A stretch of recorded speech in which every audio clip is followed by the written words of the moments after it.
Монголчууд эмжээл радио 88.3 дэлгэн дээр суугаад харуулсан сонсож байгаа хэрхэм танд өдрийн мэндийг хүргэе. Улаанбаатар хотод 14 цаг 11 минут болсон байна. Радиогийн 2 дугаар студиэс хөтлөгч мөгийн хөтлөгч цэцэг найруулагч Од Эрдэнээр нөгөө тал нэвтрүүлгийг хүргэх гэж байна. Өдрийн мөгийнхаа. За өдрийн мэнд. Баярлаа. Нэвтрүүлгийн хамтран ажиллагчаар Акураар даатгуулах амархан гэсвэрэтээр Акур даатгалын платформ хамтран ажиллана. За мөн цэвэр тунгалаг цэнгийг амт Акофина хамтран ажиллана. За ингээд өнөөдөр мегмар гараг 7 хоног болгоны мегмар гарагт эрдэмтэн зохион бүтээгчдийг танилцуулдаг ийм болон хүрдэг.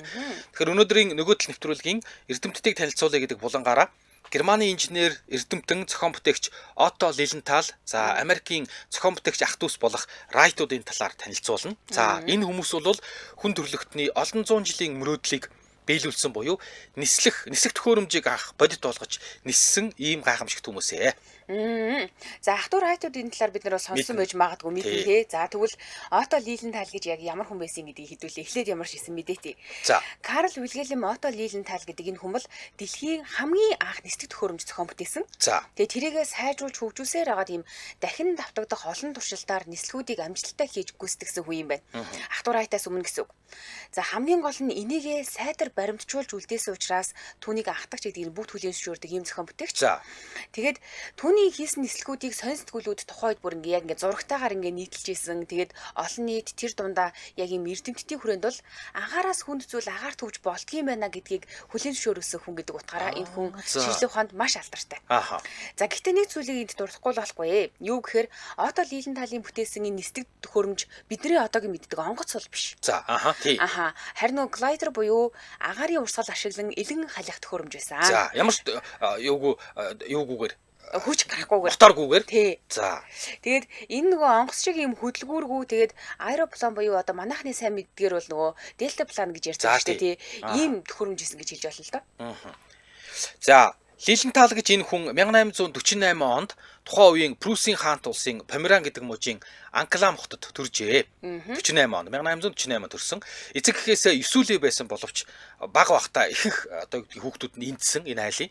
За 3 хүүхэд нь л насанд хүрч бойдсон. Ер нь тэр үед хүүхдийн эндэгдэл асар их байсан. Амар их байсан шүү дээ. Тэгээд яах нь өвчин маш их тий.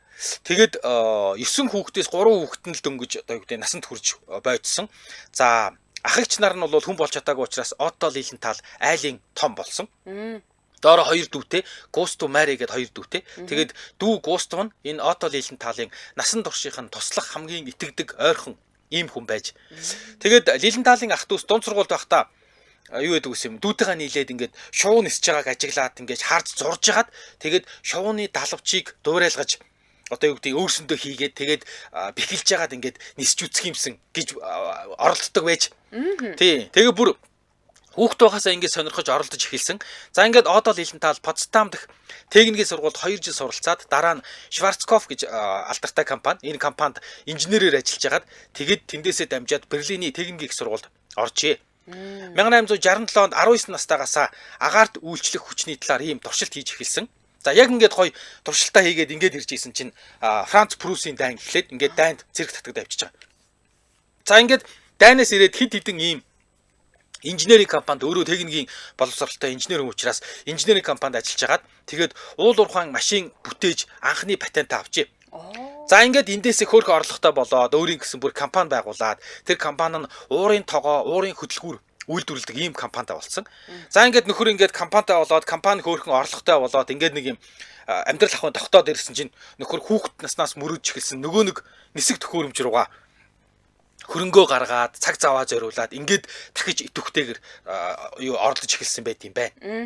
Тэгэхээр ер нь багасаа зохион бүтээх сэтгэл. Ер нь хүүхэд байхын л тийм байсан юм байна. Тий. Отто Лилентал 1889 онд шууны нислэг бол нислэгийн үндэс гэдэг юм ном бичиж хэвлүүлсэн гинэ. За энэ номон дээрээ цагаан өрөв тос шууны нислэгийн механикийг шинжилэн бичсэн байдаг юм байна. Тэгээд ийм учраас түүний хамгийн чухал судалгаануудын нэг гэж энэ номыг үздэг. Тэгээд хожим нь энэ ном маш алдартай бүтээл гэж үнэлэгдэх болсон гэсэн байна. За За отол хийлийн талын шинжилгээнд оруулсан хамгийн том хувь нэмэр юу юм бэ гэхээр жинтэй хүн тээвэрлэх чадвартай юм нисдэг тээврийг хэрэгслийн хөгжүүлэлт байсан. За ото Берлиний ойролцоо байдаг юм толгодыг ашиглаад нисэх туршилт байнга хийдэг байсан юм байна. За. Тэгээ зарим толгод нь ингээд санаанд нийцэхгүй байгаа шүү дээ тий. Тэнгүүд өөрөө бүр юм хиймлэр уул хийж агаад тэгээд уул ч юм уу толгод ч юм уу ингэж хийж агаад босгож агаад тэгээд тэрэн дээрээсээ нислэгээ хийж туршдаг байсан байгаа. Тэгэхээр хүсэл мөрөөдлийнхөө төлөө бүр үнэхээр тууштай хүн байсан байгаа. 1894 онд Отто Лиленталь Америк нэгдсэн улсад патентаа бүртгүүлсэн юм. За тэгээд нисгэгчдийг аппарата барихад зориулан юм хөндлөн бариул ингэж хийсэн юм билээ. Тэгээд тэр бариулаас нь ингэж барьж агаад ингэж нисэн шүү гэдэг юм зааврыг хийж байгаа. Тэгээд түүний болон Перси Пилчерийн бүтээсэн А маягийн бүтц нь өнөөгийн Дельта план хит хөнгөн онгоцны удирдлагын суурь болж өгдсөн. Одоо бид нар Дельта планыг мэдгэр чи нэг юм А хэлбэрийн юм байдаг чинь огшор урагш байгаа гарцаа. Тий, гурвалжиг юу шиг шугам шиг. Тий. За тэгэхээр яг энэ А маягийн бүтц нь бол яг өнөөгийн энэ үндэс суурийг тавьсан гэж Дельта планы. За тэгээд нөгөө хоёр дүүтэй гэсэн шүү дээ тий. Өөрийнх нь дүү тэр нөгөө Густавын хамтаар 1891 онд оноос эхлээд өөрсдийн зохион бүтээсэн төхөөрөмжөөрөө 2000 гаруй удаагийн нислэгийг хийсэн гинэ. Айгүй их юм байна. Тэгээд нислэгийн нийт хугацаа нь 5 цаг орчим болсон гэж үздэг. Тэгэхээр 19-р зуунд 5 цаг агаарт байсан хүн гэж энэ хүний тодорхойлж болохоор байгаа байхгүй юу? Тэгэхээр яалтчгүй л одоо нөгөө онгоцны үндэс суурийг тавьсан хүн юм а да. За тэгээд энэ ах トゥ хоёр Отто Лиленталь, Густав Лиленталь хоёр 1891 оны хавар Потсдамын баруун хэсэгт орших Дервиц ба Крилов гэдэг ийм тосгоны хооронд байрлах ийм элсний карьерийн хажууд Спицер гэдэг нэг ийм уул байжээ. За энэ Спицер гэдэг ийм налуу толгод юм уу да. Энэ ийм налуу толгод дээр анхны үсрэлттэй нислэгүүдийг туршиж үзээд энэ нь амжилттай болсон. Тийм болохоор энэ газрыг буюу энэ Спицер гэж толгодыг түүхэнд хүн төрлөختөн анхны нислэг үйлдсэн газраа гэж үзэж байгаа юм байна. Алдартай. Тий. Дараа нь өөрөөсөө хиймэл толгод бүтээж байгаа. Тэгээд тэрэн дээрээсээ бүр үсэрч нисдэг болсон. 1891 оны туршилтуудаас хамгийн амжилттай болсон туршилт нь 25 м хоол ниссэн юм байна. Эхлээл бол дөнгөж үсрээл унаад байсан. Тэгэл агаарт багаар тогтоол яваад байсан. Ингэсээр гоод 25 м хоол нисч чадсан. Энэ бол хамгийн амжилттай туршилт. За тэгээд тухайн үед нэг салхины хурд бол 10 м/сек байсан. Налуу дээрээс салхины яг эсрэг нисэх үедээ газар дээр байгаа гэрэл зурагчд руу хандаад зураг аваа гэд ингээ баярлаад гаширж исэн. Би ингээд агаарт тогтож байна. Одоо зураг аваарай гэж газраас газарт байгаа зурагчд руу орилж исэн гинэ. Тэгээд дараагийн оролдгууд нь ингээд амжилттай болоод сүүлдээ бүр ингээд хамгийн гол нь дандаа гэрэл зурагчнаар дагуулж явдаг байсан. Ягаад гэвэл энийг баримтжуулах хэрэгтэй. Энэ өстой зөв. Одоо өнөө хүртэл баах эрдэмтэд ярьсан хичнээн нь ч одоо патентаа алдсан, хичнээн чуулгаалагдсан юм дээ тий. Тэгээд баримтжуулах хэрэгтэй. Тэгээ ингээд дандаа зурагч авч явдаг. Тэгэл туршилт болгон дээр зурагч ингээд зургийг авдаг. Тэгээ сүүлдээ бүр одоо эндээс аваараа намайг ингээд үсрээд ирэхэд тэндээс нь аваараа гэж зурагчдаа зааварлаад тэгээд маш сайн зураг авахулдаг байсан. За 1893 онд Риновын толгод дээр очиод туршилт хийхдээ 25 м нисчихсэн бол бүр 250 м хол нисч чадсан. Энэ үл тухайн үедээ үнэхээр супер амжилт баг хүн төрлөختний хамгийн анхны ийм хол явсан нислэг. Агаарт хол явсан. Тэгсэн.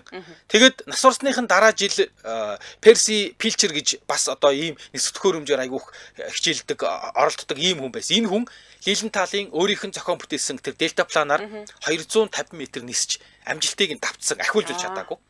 Давцсан юм. Перси Пилчер энэ хоёр чи яг тэр нөгөө нэг одоо А маягийн энэ бүтээлийг зохиосон гэдэг ааш тий.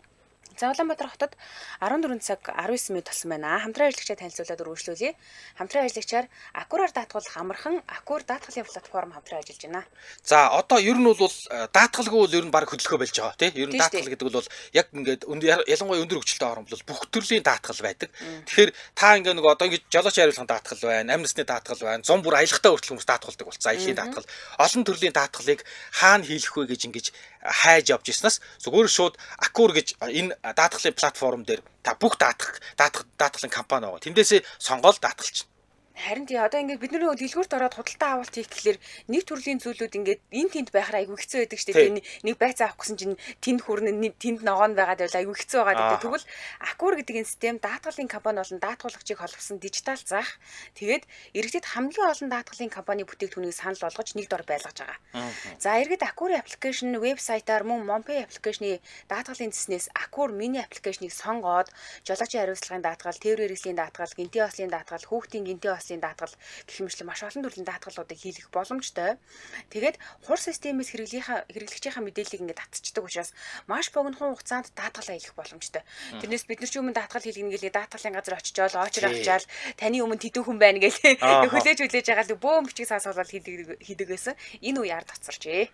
За аппликейшн, мини аппликейшн, веб гэдэг ингээд олон янзын сувгуудаар энэ Аккур гэдэг бүх даатгалын компаниуд байгаа. За даатгалын компаниуд гэвэл одоо жишээ нь энэ Аккур дээр за мөнх даатгал, Миг даатгал, Монрей даатгал, Улаанбаатар хотын даатгал, Агис даатгал, Ган зам даатгал, National Life даатгал, Mandal Life даатгалууд байгаа. National Life бүр үнэхээр гоё зөндөө олон даатгалуудтай шүү дээ. Боловсролын даатгал матгал хүртлээдэг. За тэгэхээр та заавал цаасан гэрээ хийх шаардлагагүй. Таны даатгалын гэрээтэй нь ерөөсөө л ингээл халаас нь буюу утсан дотор ч юм байж байгаа юм билий. Тэгэл одоо ямар нэг асуудал гарч ирлээ гэвэл шууд гавцаа гаргаж ирэл аппликейшнээ гаргаж ирэл тэн дотроос даатгалаа шалгах боломжтой. Бид нар чинь ингээд зарим тохиолдолд дуус үгүйг нь мэддэггүй юм билээ шүү дээ. Тэгэхээр шууд аппликейшнээс харж боломжтой гэсэн үг. За тэгэхээр Аккурын хувьд бол түргэн шуурхай хялбар найдвартай маш шинэлэг юм шийдэл хүссэн газараасаа даатгалаа илгэчих боломжтой. Тэгээд төлбөр тооцооны маш хялбар шийдэлтэй гэж ерөөсөө л банктайгаа холбоол тооцоогоо чинь маш амархан. Энд тэнд очиод мөнгө тушаана гэсэн асуудал байхгүй. Айгуугаа амархан. За утасныхын дугаар 805885 гэдэг дугаараар лавлж болно. Аккурын утасны дугаар 805885. За Facebook дээр бол ACURR буюу Аккур гэж бичээд тэгээд Facebook руу ороод мэдээлэл авч болно. За баярлалаа. Манай нэвтрүүлэгтээ Аккураар даатгуулах амархан Аккур даатгалын платформ хамтран ажилласан. Баярлалаа. За нөгөө тал нэвтрүүлэг Мягмар гарагт Эрдэмтэн зохион бүтээгчдийг танилцуулдаг. За Ото Лилен талын талаар ярьж байгаа. Лилен тал ялангуяа нэг өрөв тас гэдэг энэ шувууны нислэгийг аягүй судалдаг байсан юм байна л да. Тэгээд далавчны аэродинамикийг полиар диаграм ашиглан тодорхойлдог байсан. За тэгээ бас ийм оновчтой нисэх загварыг боловсруулах зорилгоор маш олон төрлийн нарийн туршилтуудыг хийсэн хүн байт юм байна. За тэгээд түүний туршилт судалгааны судалгаа нь орчин үеийн онгоцны далавчны үзэл баримтлал гэж бүр ингээд яг тийм үзэл баримтлал нь болтлоо. Үндэс өөрийг нь тавьсан хөвшүүлсэн гэсэн. 1891 оны түүний хийсэн ийм нисэх оролдлогуудыг хүн төрөлхтний анхны нислэг гэж үздэг. За ингээд нэгэнт нисэх төхөөрөмжинд хэвээ ажиллаад болоод байгаа учраас өөрийн нисдэг төхөөрөмжөө компани дээр үйлдвэрлээд тэгээд тэр компаниараа дамжуул зарж эхэлсэн. За тэгээ бүтээгдэхүүн аяг урт нэртэй. Лилен талын стандарт далавчид нисдэг аппарат. Тийм 5 нэрнээс бүтэж байгаа шүү.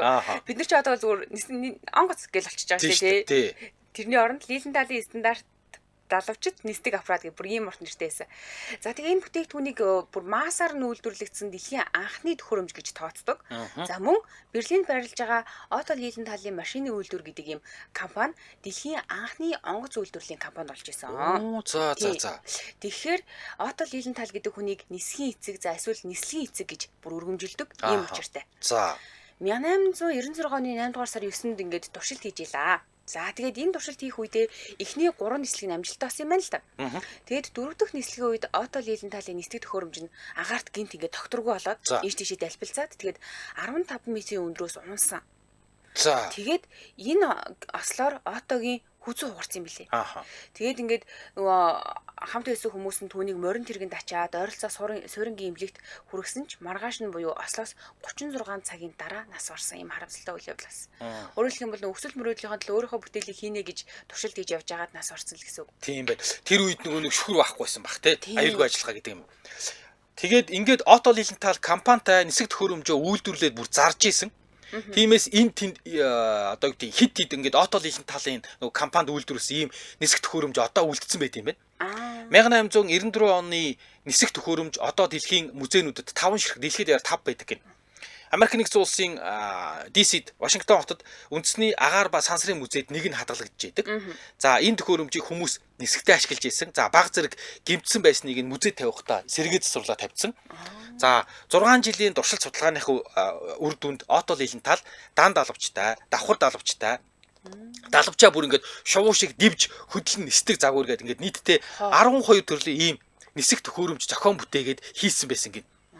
Тэгээд тэр дельтапланууд нь болохоор жигд хуваарлах зарчмаар хийсэн. За нислэгийн доктортой байдлыг хангах зориулалттай ийм дельтапланууд байсан. Харин Ото өөрөө нисэж байхдаа биеийнхээ жинг хажуу тийш нь ингэж шилжүүлэх замаар ингэж жолоодлого хийж өөрийнхөө тухайн үед нисдэг байсан. Тэгээд Ото Лилен тал өөрийнхөө нисэх төхөөрөмжийг байнга сайжруулдаг, маш олон удаагийн оролдлого хийж заримдаа ингээд далбчныхын уртыг 2 дахин багасгаал, далбчаа дундуур нь тайраал ингээд янз бүр болгоод оролдоод исэн. Тэгээд бүр 2 давхар далбчтай болгож хүртэл үдсэн. Тэгээд нөхөр ерөөсөө л шувуу айгүйх ажилтдаг байсан. Тий. Тэгээд шувууны адил далбчаа дивэх шаардлагатай гэж үзээд тэгээд хөдөлгүүртэй ингээд далбчин дивдэг. Тийм нисдэг төхөөрөмж хүртэл бүтээж эхэлж ийсэн гин. Ааха. Тий. За Отто Лиленталийн бүхий л амьдралын зорилго нь бол ерөөсөө л нислэг байсан. Гэхдээ Лилентал мөн ингээд уурын 100 хөдөлгүүр бүтээдэг инженер зохион бүтээгч хүн байсан. За Түрмөгийн хатурсан те. Дугуй хоолойтой уурын системээр ажилладаг жижиг хөдөлгүүр зохион бүтээжээ. за Тэгээ энэ нь болохоор тухайн үедээ юм бусад хөдөлгүүрүүдтэй харьцуулах юм бол илүү аюулгүй байсан юм байна л та. за Тэгээ энэ бүтээл нь түнд санхүүгийн эрхчлөлөөг авчирч нисэх загварын судалгаанд төлөрөх боломжийг олгосон. Тэгэхгүй л ингээд нэг юм ямар нэгэн амьдралаа авч явах хэрэгтэй. тий орлого авахгүй бол ямар хэцүү зам туулгийг бид нэр зөндөө жишээнээс мэднэ те. Лиленталийн нислэгүүдийн талаарх мэдээлэл гэрэл зургууд шинжлэх ухаан болон олон нийтийн хэвлэлүүдээр ингээд нийтлэгдэжсэн. Тэгээ тухайн үедээ түүний нэр хүнд бүрэнгүй асар их нэмэгдэжсэн юм хүн байгаа байхгүй. Тэгээ Отто агаарын хөлгийн судалгааг дэмжих нийгэмлэгийн гишүүн байсан юм билээ өөрөө. за Тэгээд нислэгийн туршилтын талаар бичсэн нийтлэлүүдийг нь бүр ингээд гадаадын эрдэмтэд орчуулж яагаад уншдаг. Энд нэг хүн ийм хийсэн байна. Германы Отто гэдэг хүн энэ салбарт бол маш амжилттай. Тэгээ Отто Лилентал амь цэрүүн байсан бол нисэх онгоц яг ингээд өнөө зохион бүтээгчээс юм байна л да. Гэтэ харамсалгаар амнасаа алдсан. Тэгээд бэлэн хөдөлгүүр зохион бүтээсэн шүү дээ. Тэгээд нисдэг загварууд бас бэлэн байжсэн. Даан шинжлэх ухааны нийлт туршилтад ер нь бол ингээд нэг юм нэг төрлийн золиос гэх юм уу шаардлагатай. Одоо өөр нисгэж явуулчих гэхээр тэр хүн чинь яг өөр шиг ингээд сайн мэдгүй шүү дээ. Тийм учраас өөрөө жолоодохоос өөр арга байхгүй. Тэгээд ийм үйл явдал болоод харамсалгаар амнасаа алдсан юм байна. Ер нь бол ингэдэг хүмүүс яг ингээд Отто Лилентал гэж хүн нисгээд байгаа нь бол ганц энэ хүний биш ер нь хүн төрөлхтний мөрөөдөл байсан. Тэ? Хүүхд байхаас бүр дээр үесээ л ингээл шувуу хараал гоё нисэх юмсан, шувуу шиг юм нисэх юмсан гэж хүсдэг байсан баг.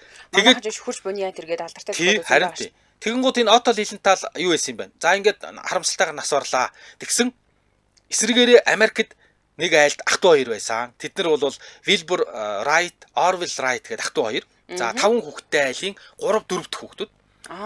Тий. За тэгээд Wilbur нь ах нь Orville нь дүү. Тэгээд энэ хоёр бол шууд тийм мундаг инженер зохион бүтээгч болчаагүй. Аав нь болохоор санвартай хүн байж. Тэгээд гэр бүлээрээ ингээд номон дуртай их тийм тогтой томоотой ийм улсууд байсан юм байна. Тэгээд Wilbur 18 настайдаа хоккей тоглож байгаад тэгээд нүүрлүүгээ ингээд нэг хоккейны цохиураар ийм хүнд одоо ийм матгар цохиураар амар цохиулсан. Үүнээс болоод үүдэн шүтэн мултраад унтсан юм байна. Тийм. Тэгээд тухайн үедээ бол ер нь янз бүрийн болоогүй тэгэл зодолдоочгүй тэгэл бие барайл өнгөрсөн. Гэхдээ үүдэн шүдгүү энэ байдлаасаа болоод ичээд маш их сургуультай явахгүй үгүй 18 настай юм чинь. Тэгээд ерөөсө гэрээсээ гарахгүй бүр хэдэн сар гэртээ бүгээд тэгээ энэ үед ээж нь хүнд өвчтэйс учраас ээжигээ хасраад бүр гэрээсээ гараагүй. Тий. Сонирхолтой нь тэр энэ Wilbur Wright гэж энэ онгоц зохион бүтээсэн хүний нүүрлүү хоккей модоор санаатаагаар зогсон хоккейд голж байгаа дуурлаа зогсон тэр хүү хожим суврал алуурчин болсон. Ямар амар. Суврал алуурчин болоод баригдсан байдаг.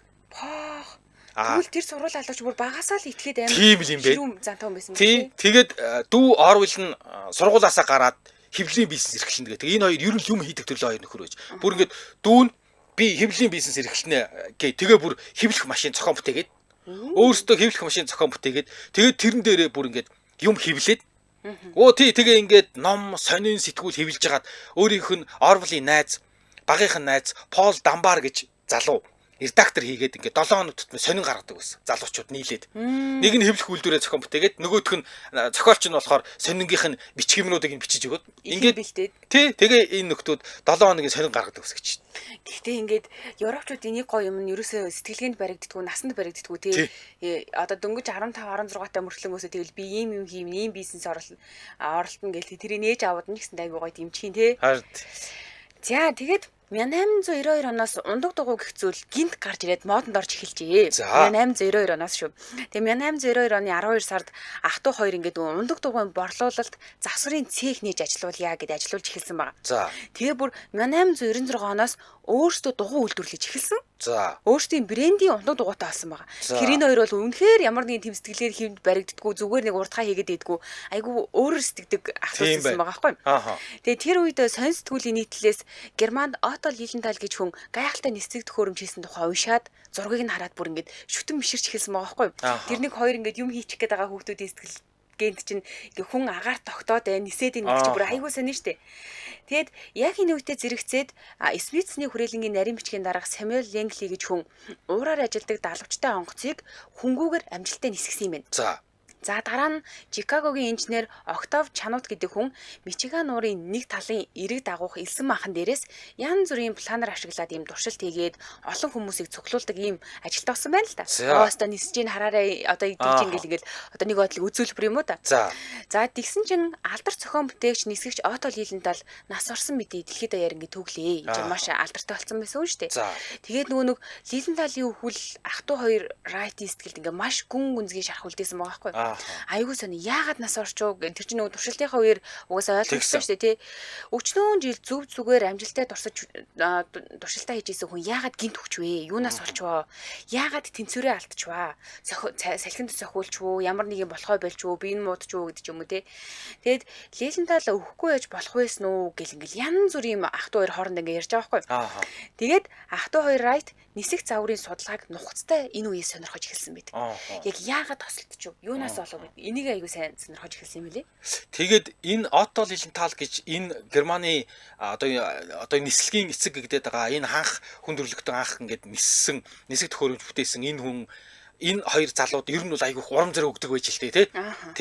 Тий тэгээд ингээд үхэл нь энэ хоёр залууд үнэхээр одоо юу гэдэг юм те хүн дээр туссан. Тэгээд Wilbur Wright Отто Лиленталын үхэлд маш их харамсаад бүр гашуудаад энэ Отто Лилентал гэж энэ хүн бол хүмүүсийг агаарт нисгэсэн анхны хүн. Энэ бол маргаангүй хамгийн аваа хүн. Дэлхий түүнд өртөө шүү гэж бүр өөрийнх төр гаргадаг сонин дээр хүртэл биччихсэн юм байна.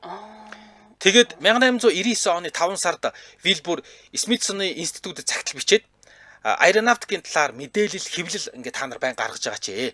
Тэгээд Жорж Келли, Октав Чанут, Отто Лилентал, Леонардо да Винчи, Ленгли гэд ийм хүмүүс ингээд энэ тэнд нисээд байна. Өмнө нь ч нисэх тухай хүмүүс мөрөөдөж исэн. Энэ талаар ингээд хүмүүст ингээд бичиж танилцуулаач гэд. Тэгээд энэ юугаасаа сэдвлээд жил болгоны ийм нисгийн механик загварууд бүтээж дурсдаг байсан. Өөрөө тий. Тэгээд ах トゥ Райтийнхан Отто Лиленталыг өөрсдөд нь урам зориг өгсөн хамгийн гол хүн гэж байнга дурдж хүндэлдэг. Тэгээ хүмүүс ярьдаг байж. Хоёр ингээ яагаад нисэх гээд байгаа юм бэ? Яагаад юм зохион бүтээх гээд байгаа юм гэхээр Отто Лилентал гэдэг герман хүн байсан юм аа. Тэр хүн нисчихсэн. Одоо бид нар нисмээр байна гэд. Үйл хэргийг үргэлжлүүлмээр байна. Тэгээд 1899 оны 10 сард Британийн дуршигч Отто Лиленталын рекордыг давтагч за бас энэ Перси Пилчер гэдэг байгаа шүү дээ. Тэр Перси Пилчер гэдэг хүн дахиад Отто Лиленталыг биширдэг байсан. Тий. Отто Лиленталын одоо нислэг тэдэн минут үргэлжилжээгээ сонь дээр гарангууд хайчилж аваал ингээл бас одоо маш их шүтэн биширдэг. Тэгээд тэр Перси Пилчер гэж хүн туршилтын нислэг хийж агаад дахиад тэнцвэрээ алдаад 12 метрийн өндрөөс унаад тархиндаа маш хүнд гэмтэл аваад тэгээд гэмтлээ даалгүй тэр өдөртөө нас оржээ. За ингээд ах トゥ Райтууд Отто Лиленталыг хүндэлдэг байсан дахиад нэг авгаа нисгчдийн нэг Перси Пилчер гэдэг хүн дахиад нисэх төхөөрөмж зохион бүтээж нисэж хагаад тэрнээсээ болоод ингээд нас оржээ. За энийг мэдж. Ингээд нөхдүүд нисэх төхөөрөмж зохион бүтээх ёстой. Тэгэхдээ нисэх төхөөрөмж зохион бүтээхдээ нисгэгт нь анхаарах биш. Харин хамгийн гол нь юу юм бэ? Аюулгүй нислэг чухал юм байна. Тэгээд энэ хоёр бүр анханасаа л яаж аюулгүй нисэх төхөөрөмж зохион бүтээх вэ гэж анхаарсан. Энэ хин Отто Лилентал, Перси Пилчер хоёр бол яаж хол нисэх вэ? Яаж өмнөх одоо юу гэдгийг удаан агаар тогтох уу? Яаж хол нисэх үү? Тэгээд тэрийг яаж хүснээрээ залах вэ? Энэ яг энэ дээр анхаарлаа хандуулдаг гэсэн гин. Гэхдээ шинжлэх ухаан бүр ингээд амар олон хүмүүсийн нүрэх золиосон дээр л бүтэх юм да тий. Тэрнээс ш нэг гэн супер хүн гарч ирэнгуутаа нээлтийгээд супер юм болгоод идэх юм байдгүй юм билээ шүү дээ. Харин тий. Тэгээд энэ эрдэмтдийн танилцуулах булангаараа бид нар бас энийг мэдж байгаа ч гэсэндээ яг үндэ бас айгу гонигтай мөртлөнгөөсөө бас сайхан зүйл юм аа, сайхан зүйлээ. За ах トゥ нар нисэх төхөөрөмжийн далавч болон хөдөлгүүр нь аль хэдийнэ шийдэгцээ. Хангалттай зүйл. Угаас ингэ болцсон тий. Тэгээ нислэгийг аюул осолгүйгээр өдөртөн жолоодох нь ерөөсөө л хамгийн гол шийдэгдээгүй асуудал юм байна гэдгийг олж харсан баг. За ер нь бол онгоц бид нар хийх юм байна. Онгоцод нисчих юм байна. Тийм яаж нисгэгч нь илүү сайн аюулгүй байх вэ? Яаж газардахтаа эсэм минь газардах вэ гэдэг тал руугаа илүү анхаарч эхэлсэн гэсэн үг. Тэгээ энэхүү удирдлага жолоодлогын үндэс нь жингийн зөв хуваарлалт юм байна. За. Нисэх төхөөрөмжийг тэнцвэржүүлэх асуудал юм байна гэж нөр бодож эхэлсэн байгаа. Тэгээд тухайн үед болохоор өөр бусад бүтээгчнэр за тухайлах юм бол Clement Adler, Hiram Maxim, за Samuel Langley-нэр бүгдээр ийм хүчрхэг хөдөлгүүр бүтээсэн. Тэгээд тэдгэрийг онгоцны давцсандаа ингээ холбоцсон агаарт хөөргөх гэж үзэж исэн юм байна л да. Тэгээд тэдэнд газраас хөндөрөх нь чухал байсан ч хөндөрчгөөд яг яаж жолоодох вэ гэдэг нь дараагийн асуудал байгаа гэсэн байгаа байхгүй юу? Тэгээд Wilbur Wright шуудын нислэгийг удаан ажигласны үндсэн дээрээ шууд далавчныхаа үзүүрийн өнцгийг өөрчлөөд тэгээд би энэ баруун эсвэл зүүн тийш эргэдэг юм байна гэдэг энэ ажиглалтыг олж харсан байгаа. Өөрөөр хэлбэл дүгнэлт хийж штэ. За тэгсэн чинь нөгөө нэг онгоцны далавчийг яг яаж эргүүлэх вэ? Тэр чи одоо ингэ нэг юм батбук гагнагдсан юм төмрийн байгаад байгаа штэ. Далавч онгоцон дээр ямар ч хөдөлгөөнгүй бэлэгдсэн байгаа. Тэгэхээр нисдэг машиныг л яг ийм нөгөө нэг ийм шувуу шиг эргүүлэх эсвэл ундаг дугуй шиг ингээд дийш ингэ жолоодох ийм сайн арга олох хэрэгтэй байна. Энэ л ерөөсөө шийдэл юм байна гэж энэ хоёр бодож ихсэн байгаа байхгүй юу? Тэгээд наад хоёр чинь ингэсэн гинэ. Ингээд хажуугаар нь юу яж байгаа юм? Ингээд салхи ингээд нисдэг төхөөрөмж хажуунаас ингээд салхилвал яах тухай бас давхар бодож эхэлсэн. Тэг ингээд яг гой ниссэн чинь хажуугаас салхирээ цогчул яах юм бэ? За энэс болоод хоёр авгаа нисэг одоо туршин нисэгч зохион бүтээгч нас орчаад нь штэ. Тэгээд маш олон сар бодсон толгоогоо гашлагсан эцэст нь Уйлбар далавчийг баг зэрэг уян хатан материалаар хийгээд далавчны үзүүрийг үл мэдэг мошгиж хэлбэрийг нь өөрчлөөд за ингээд нислэгийн чиглэлийг удирдах хажуу тийш нь хазаалгах боломжтой гэж бодсон байна. Ямар ч үсэн энэ шийдэл нь ажилласан. Яг ингээд онгоцон дээр дурсан чи үнэхээр ажиллаж исэн. За ингээд шууд туршилт хийвэл өндөрөөс онгоцтойгоо унж өгнө гэдэг нь бол тодорхой. Тийм болохоор эхлээд салхин түнэл хийгээд одоо тэр түнэл рүүгээ салхи оруулаад ингээд хиймэл салхи үүсгээд за ингээд тэр хиймэл салхи нь онгоцных нь дотортой байдлыг хангах ёстой. За онгоцны урдаас, ардаас, хажуугаас жишүү ийм ташуу салхинд онгоц яаж одоо юу гэдэг тэр салхийг өөртөө наах вэ? Яаж ингэж нэг унахгүйгээр хэвэн байх вэ? Нисэх вэ гэж нэлээд туршиж үзсэн.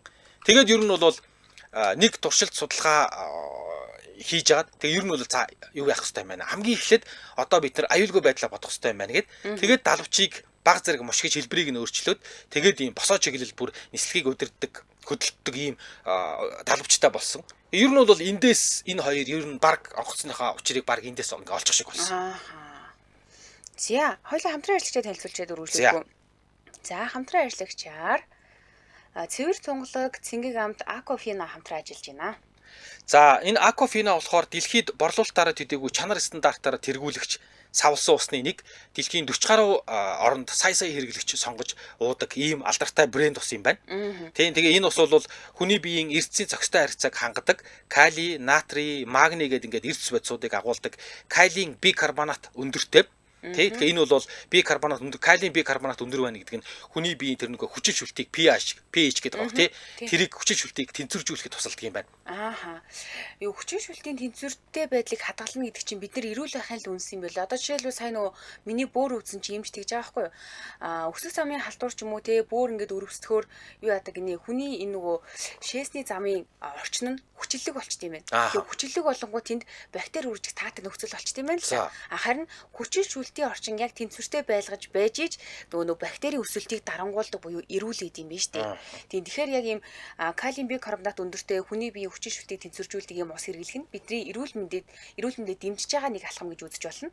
За Акофина гэдэг энэ ус олон улсын стандартыг хангасан үйлдвэрлэлийн эхний шатнаасаа эхлээд хэрэглэгчийн гарт очитлоо бүхий шат дамжлагт нь Америк нэгдсэн улсын FDA буюу хүнс эмийн хяналтын газраар баталгаажсан. Тэгээд PepsiCo компаниас тавьдаг шалгар үзүүлэлтүүдийг бас хангасан. За энэс гадна Монгол улсын савсан усны стандарт гэж нэг чухал стандарт байна. За тийм баг. За тэгээд энэ стандартаас гадна хүнсний эрүүл мэндийн шаардлагын дагуу үйлдвэрлэгддэг гэдгээрээ айгүй том давуу талтай. Өөрөөр хэлбэл бид нар дэлхийн 40 гаруй оронд худалдаалдаг энэ усыг л дотоодоо үйлдвэрлэдэг шүү дээ, тий. Тэгээд энэ Акофина болохоор Америк нэгдсэн улсын анхдагч ийм савлсан усны нэг гинэ. Тий. Тэгээд бүх хүнсний дэлгүүрүүдээр хүнсний захуудаар борлуулагдж байгаа. За холбоор хуцсныхын дугаар нь 75 4 тэг 75 тэг гэдэг утас байна. За Акофина Mongolia гэж Facebook дээр англиар бичээд орж болно. За CUGS, E-Mart, Номин, M-Mart, Сансар, E-Mall, Оргил тэг ингээд бүх сүлжээ дэлгүүрүүдээр байгаа хүнсний захуудаар. Тийм дотоодын үйлдвэрлэлийг гэлээ шүү дээ тий. Энэ болохоор бид нар Pepsi-г аягүй сайн мэднэ. 7up, Mirinda, Mountain Dew зэрэг ийм хийжүүлсэн ундаа, Lipton Ice Tea болон Sting зэрэг ийм энергийн ундааг үйлдвэрлэдэг. PepsiCo компани стандартын дагуу үйлдвэрлэдэг. За тий хэрэглэгчтэй хүргэж байгаа энэ нэг GN Beverages гэдэг энэ компани аль бие усны онцгой эрхтэйгээр дотооддоо үйлдвэрлэж зах зээл нийлүүлж байгаа юм байна лээ шүү. За баярлалаа. Цэвэр тунгалаг цэнгийг амт Aquafina нэвтрүүлэгтэй хамтран ажиллаа. Баярлалаа. За баярлалаа. Дэлгүүрүүдэд ороход угаасаа худалдаалгад эхэлсэн байлээ. Тийм байлээ. За бид өнөөдөр Эрдэмтдийг танилцуулъя гэдэг Мянмар гарагийн булан дээрээ нисэх төхөөрөмжийг анх зохион бүтээсэн, ниссэн энэ Эрдэмтдийн тухай ярьж байна. За ингээд 1903 он боллоо. Бид нар 1903 он гэхэлэр алдарт нэг амжилттай нислэгийг хийсэн он гэдгийг аягүй сайн мэддэг. 1903 оны 12 дугаар сарын 17 өдөр Wilbur Orwell нар өөрсдийн Flyer нэг гэдэг энэ онгоцыг бүтээсэн юм. За тэгээд хойд Каролина мужийн Kitty Hawk гэдэг юм газарт анхны туршилтын нислэгийг хийсэн байна. За онгоц мэдээж мотортой байна. За тийм баг тэр үед мотор хийцэн байсан. Тийм. Тэгэхээр нөгөө Otto Lilienthal шиг юм дельтаплан биш. Тийм дельтаплан биш. Механикчжуулсан тээврийг хэрэгсэлээсэн гэж ойлгоно. За тэгээд анхны нислэгийг дүү Orwell Wright нь жолоодсон гинэ. За энэ хоёрыг хин нэхэл жолоодсон бэ гэдэг айгүйх нөгөө нэг энэ тэнд яагаад гэдэг яриа болоод байдаг тий. Тэгээд эхлээд дүүн буюу Orwell Wright жолоодсон 12 секунд ниссэн юм байна. Тэгээ 12 секунд нисэхдээ 36.5 м замыг туулжээ. За дараагийн нислэгийг нь болохоор ээлжилж ингээд ах トゥ хоёр ээлжилж хийгээд тэгээ нийтдээ 4 удаа ниссэн юм байна л та. За дөрөв дэх нислэгээ Wilbur агаарт 59 секунд байсан. Бараг 1 минут байсан. Тэгээд 260 м замыг туулсан. Өөрөөр хэлэх юм бол нөгөө Otto Lilienthal ч 250 м энийг Otto Lilienthal болон тэр Percy Spencer болов юм бэ? Percy Pilcher. Тийм Percy Pilcher хоёр хоёулаа л 250 тэрнээс дээшлүүлж чадахгүйсэн шүү Тийм. дээ. Гэхдээ ямар ч моторгүйгээр. Тийм моторгүйгээр. Салхины хүч ашиглаад. Яг үнэн. Тэгэхээр Wilbur агаарт 59 секунд байхдаа 260 м замыг туулсан гэсэн. За ингээд ах トゥ райтууд энэхүү туршилтандаа маш сэтгэл хангалуун бүр баярлаад хөөрцөглөөд тэгээ онгоцоо ер нь бол цаашдаа бүр үнэхээр сайн хөгжүүлээгээд энэ ажилдаа ханцсан шамлаж орсон байдаг. Тэгээд 1904 оны хавар Flyer 2 гэдэг ийм онгоцоор 1 минут 36 секундын турш нислээ. За одоо нөгөө 1 минут ч 59 секунд ч бүр ингээд 1 минут 36 секунд болоод ингээд ягаал уртцаал байгаа. Тэгтээ 1244 м хол ниссэн байгаа. Бүр нөө юу 260 м нэлээ хол явсан гэсэн. За энэ нислэгийн үед анх удаа тасралтгүйгээр тойрог хэлбэртэй нисч чадсан. Өмнө нь болохоор ингээд А-цэгээс Б-цэг хүртэл нисдэг байсан юм байна л да. Одоо болохоор өөрөөр хэлэх юм бол онгоцоо удирдаад хянаад хүссэн газараа буюу анхны А-цэгээсээ тойроод буцаад А-цэг дээр ирж бууж газардаж чадчихна гэсэн үг. За дараа нь онгоцоо хөгжүүл сайжруулад 1905 онд Flyer 3 гэдэг юм онгоцоор туршилтын нислэгүүдээ хийж ийн л да. За тэгээд 1905 оны 10 дугаар сарын 5-ны өдөр газар буухгүйгээр 39 минут нисэж 11.9 км замыг туулжээ. Энэ бол бүр дэлхийн одоо тухайд бүр ингээд хүн төрөлхтний анхаарлыг татсан амар чухал үйл явдал болсон. За ингэхдээ тасралтгүйгээр 29 тойрог ниссэн юм байна. Ингээд тойрол нисэдсэн. Тэгээ энэ нислэгийг түүхэн нислэг гэж үздэг. Онгоцыг бүрэн удирдаад доктортай сайн жолоодож чадчихсан гэсэн үг. За тэгээд энэ ах トゥ райтууд 1905 оны 10 дугаар сарын 5-ны өдөр нислэгээрээ хүний бүтээсэн ийм моторт онгоцоор анхны тогтвортой, бүрэн удирдлага жолоодлагатай, урт хугацааны ийм нислэг хийгээд за ингээд хүн төрөлхтний түүхэнд орчин цагийн нислэг хөдөлгөөн, нисхийн шинжилгээ ухааны эхлэлийг тавьсан гэж үздэг. За бас энэ туршилтаа хүний амь насны гар зүгээр ямар ч одоо юу гэдэг гэмтэл бэртэл хүний амь насны гар зүгээр аюулгүйгээр хийж дуусгасан.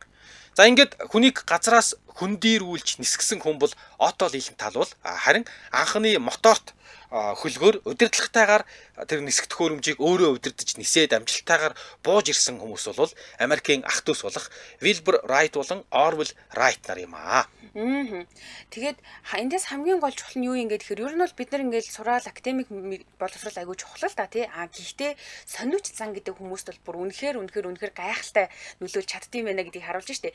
Энэ хоёр ч хоёулаа их сургууль ерөөсөө төгсөөгүй штэ.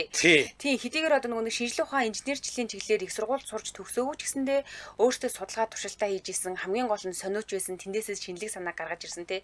Тэр нөгөө Отогийн үед бол өвгөл нь айгүй сонирхолтой байгаа л тэгэл энэ яг яагаад ингэж вэ гэдгээс л яагаад гэдэг асуултаас л энэ хоёрын цааш тийм бүтээл ургаж гарсан шүү дээ. Ер нь бол тэр Otto Lilienthal ингээд өхөн нас бараад ингээд за нислэгийн үеэр ингээд нас орчлаагийн гууд тэр энэ хоёр бол харин тий. За ер нь тий нисэх нь чухлаас гадна аюулгүй буух нь аюулгүй чухал юм байна гэж хоёлаа нилээн юу байсан юм байна тий. Ер нь анзаарсан юм байна. Тийм ээ. Угаасаа энэ түүх уншиж байхад хэдг юм байлээ. Юу яагаад гэдэг ингээд нөгөө хүмүүс ингээд нөгөө нисэх гэж айгуух тэмүүлснээс биш яаж буухдах вэ? Ер нь их боддгоо байсан. Тий тэгээ нөгөө нэг юуны өөдрөг хүмүүс онгоц зохион бүтээдэг. Харин гутранг хүмүүс үл шүхэр зохион бүтээдэг. Амьдрал дээр заавал аль хоёулаа хэрэгтэй байдаг шүү гэж. Тий. Тэгэд явж пессимист буюу тэр гутранг хүмүүс ер нь бол айгүй тийм яг үндэ бодтой эрүүл ухаантай хүмүүс нь илүү гутран байдаг гэсэн шүү дээ. Тэр өөдрөг хүмүүс ч юм бол ингээд яг ингээд нөгөө буух хаана буухааш тооцохгүй зүгээр би нисмээр байна л гэж өрөөд идэв шүү. За Вилбур буюу ахыхнууд 1912 онд нас арсан мэт юм байна. За харин Орвел гэдэг дүүн ага шүү дээ. Дүүн 1948 он хүртэл амьдарсан юм байна. Ахыг бодох юм бол нэлээд урт насалсан. Тэгээд Вилбур халдвар төвчнөр нас орсон юм байна. Тэгээд 1948 онд Орвел нас орсон гэж байгаа шүү дээ. Тэгээд энэ хоёрыг нисэх хүчний хөгжил нэлээд нөлөө үзүүлсэн. За нисэх хөгжлөөс гадна бид нар NASA гэж ярьдаг штэ. Агаар удам сансрын шийдлийн судлах үндэсний төвгээл ярьдаг те. NASA-гийн агентлагууд үүсэх үндэс суурийг нь ах トゥ райтуудынхан гэдэг юм байна. За.